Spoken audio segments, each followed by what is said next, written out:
Hi, I'm Jess Lloyd. I am a psychic medium, a Reiki master, and a spiritual guide.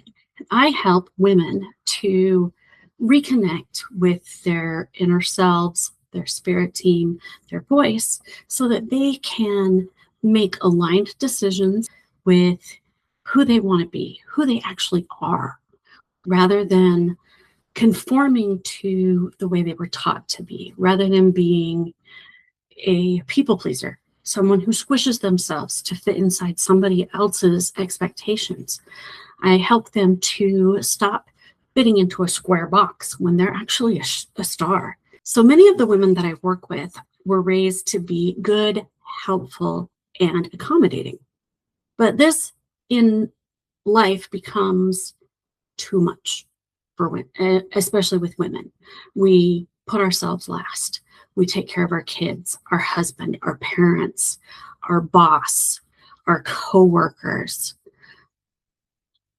I know for me, anytime someone has a problem, the first thing my brain does is say, how can I help them?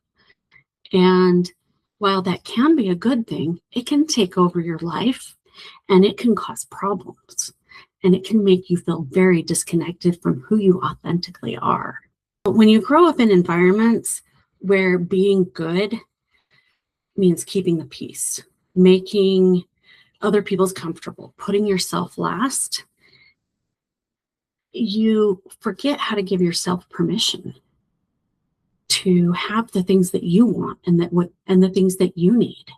And you get to this point in life where you realize this isn't working for me anymore. And I need to be able to take care of me first. You know what they say on the airplane, put the mask on your face before you take care of the person next to you. That's what you got to do. So they start asking questions like, what do I want? What would make me happy? What is the right answer? I don't know. And they second guess it when those answers start coming. And they go, is that what I really want? I don't know. So how come it's hard to change? Because I can hear you. I can hear it. I can hear you thinking, but it's okay for me to ask for things that I want. Yeah, but is it? And what happens inside you when you do ask for those things? So I know from my experience, I feel guilt. When I buy something that I want, I feel guilt because I spent the money on me instead of spending the money on my kids or my grandkids. I worry that I'm going to disappoint someone.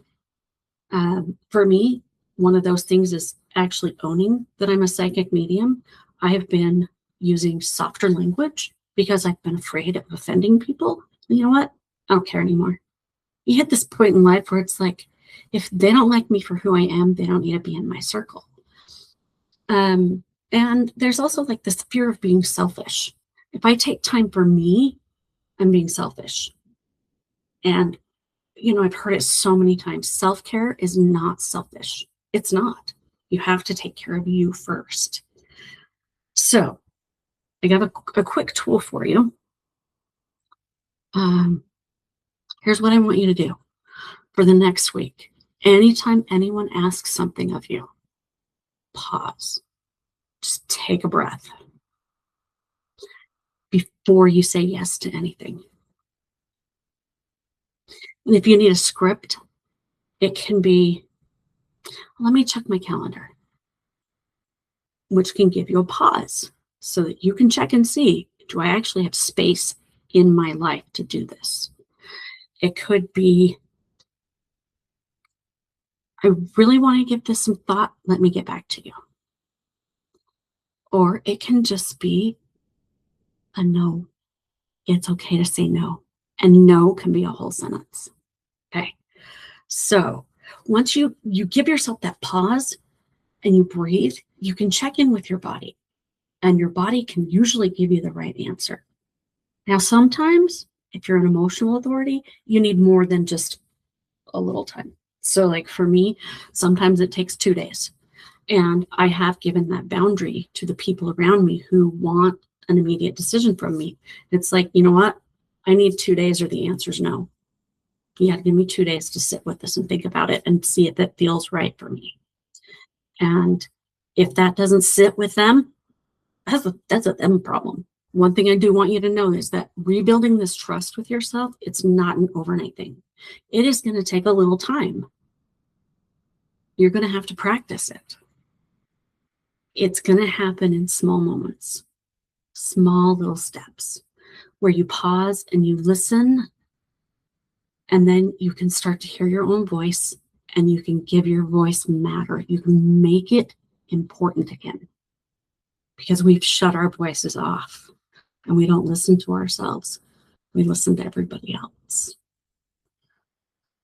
I'm really glad you stuck around for this. I know this was a short little tidbit of what I do, but I would love for you to connect with me if you want more of this. And the easiest way for you to do that is come hang out with me on School. And there'll be a link in below or somewhere. I'll make sure there's a link so that you can come hang out with me in School. I have a free community. It's free to join, but I do offer some really amazing programs that I look forward to seeing you.